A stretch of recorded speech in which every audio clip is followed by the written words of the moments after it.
Hi everyone, today I'm going to talk about a very powerful anxiety reducing strategy that anybody can use to reduce their anxiety, whether it's related to social situations, like for example, worries about talking to strangers or presenting in front of people, phobias like fear of dogs or flying on planes, or even general fears about uncertainty. And the strategy I'm going to talk about today is called the exposure therapy. Hi, if you don't know me, my name is Dr. Parkila. I'm a clinical psychologist who've treated hundreds of patients using the same skills that I'll be teaching you today, so hopefully you find it helpful too and supportive in your own journey of mental health. So when it comes to different anxiety problems or anxiety disorders, one of the sort of common threads that seems to maintain all types of anxiety disorder is something called avoidance, where of course, unsurprisingly, when we're afraid of something like a social situation or certain phobic stimuli like a dog or a plane, we're naturally going to gravitate away from it. We're going to avoid situations where the scary thing arises. And although this makes very good sense to reduce anxiety in the short term, it can actually maintain anxiety in the long run. And the reason why this happened is that every time that we avoid a situation, our brain basically learns, oh, like that was actually a very scary situation. It's a good thing I kind of got away from it. Otherwise, something terrible could have happened. If I went to that party, I would have been made fun of and I would have been extremely boring. If I did do that presentation, I would have stumbled my way through and everybody would have thought I looked really stupid. So in some ways, the avoidance behavior actually implicitly confirms our negative predictions that if I didn't get away from that situation, something bad would have happened. And if I did go to that situation, the distress would have keep going up and up and up, and I wouldn't have been able to handle that or the situation. And that, as you can imagine, perpetuates a cycle of anxiety. And the idea behind exposure therapy is fundamentally to face our fears, because if we never approach and actually engage in the thing that we're afraid of, our brain is never going to get new data to actually update its learning model and recognize that maybe the threat isn't as scary as we think, or that we're a little bit more resilient than we think.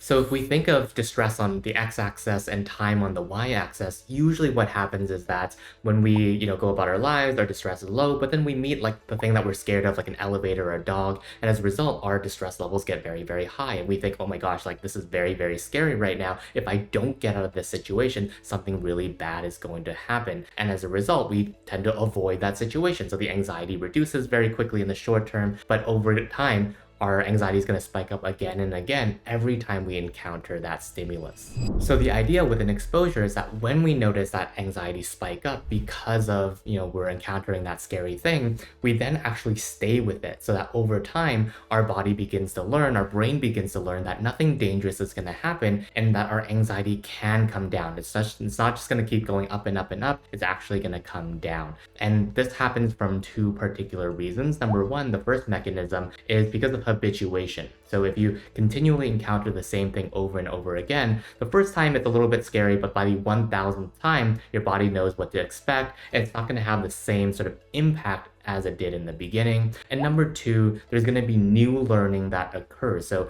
every time you play with that dog, nothing bad happens. It was actually quite enjoyable. Our brain begins to recognize that dogs aren't necessarily very scary. Presentations I'm actually pretty good at, or planes aren't going to crash every time I go on it. And as a result, through this new learning model, our anxiety begins to reduce because our brain no longer registers that thing as a threat. Now, it's one thing to say face your fears, it's another to actually do the thing. And oftentimes what happens is that people think about facing their fears and they think about the most scariest thing that they can do, like someone with a social anxiety might think of asking out their crush. When in reality, that's going to set them up for a little bit more likelihood of failure because they might end up avoiding that situation. So what we do as therapists is actually create an exposure hierarchy where we basically identify situations that would scare a person, but sort of in the sort of low distress zone, the middle distress zone, and also in the high distress zone, so that we're able to actually start small and build up from there. So now let's talk a little bit about how we can actually go about creating that hierarchy. Let's take someone with social anxiety, and first of all, we can create the anchor. What's the least scariest thing to the scariest thing? So maybe for that person, the scariest thing is going out to a party and dancing on the dance floor. On the other hand, the thing that creates some amount of anxiety, but not a lot, might be just chatting with their Uber driver because they don't really know them and there's not a lot of pressure to maintain the conversation. So for them, talking to the Uber driver is a 10 out of 100 in terms of distress, whereas the dancing in the middle of the dance floor in front of random people, that's 100. So then what you can do is actually fill in the blanks in between. So for example, maybe something that's also challenging but manageable might be eating in front of other people. That's a 20 out of 100. Or, talking to a cashier and striking up a conversation with them. That's a 50 out of 100. Or, walking down the street and dropping something and intentionally and then picking that up because you don't want to usually have too much attention on you. You're kind of self-conscious. Maybe that's a 30 out of 100. Or maybe singing or doing karaoke is a 70 out of 100. Whatever that is for you, you can kind of create that little hierarchy with things that are, in terms of low distress, very manageable, all the way up to the big kahunas that are your ultimate long-term goals.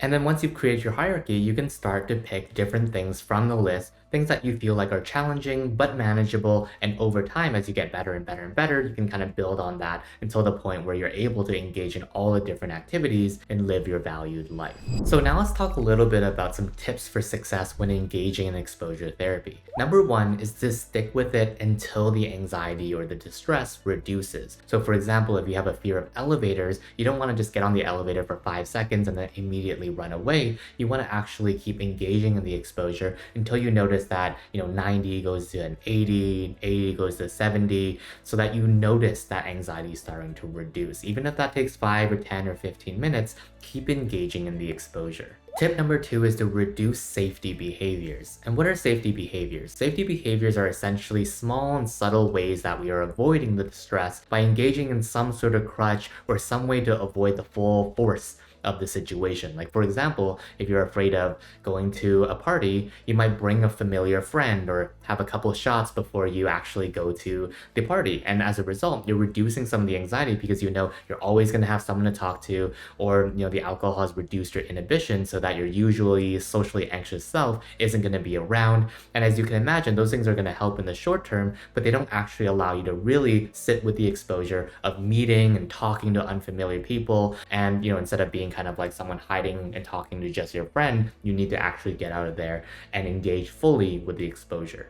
And finally, tip number three, after each exposure, maybe taking a moment to do some reflections. Think about what you learned from that experience. If it was distressing or if the negative thing did happen, were you able to survive it? How did you manage it? Or if something neutral or good happened, reflect on why you think that happened. And throughout that, you're able to really take this exposure, take this intentional practice to support you in your mental health. And again, we can use these exposure practices for a variety of different situations, not just social situations, and you can create your own personalized hierarchy depending on the things that you're a little bit nervous about. So if you're someone who's just generally afraid of uncertainty, maybe one thing that you can put on there might be calling someone without preparing ahead of time, or trying out a new restaurant, or setting up a coffee date with someone you haven't talked to in a long while. All of those things allow us to tap into our inner uncertainty and face that uncertainty to showcase that we're maybe a little bit more resilient than we think, and also that uncertainty isn't as scary as we think. Anyway, I hope this video was helpful for you to learn a little bit more about how to use exposures in your life. If you're interested in learning more about different tips for anxiety, I'll throw up a video over here that you can check out. Otherwise, thanks for watching as always. Bye-bye.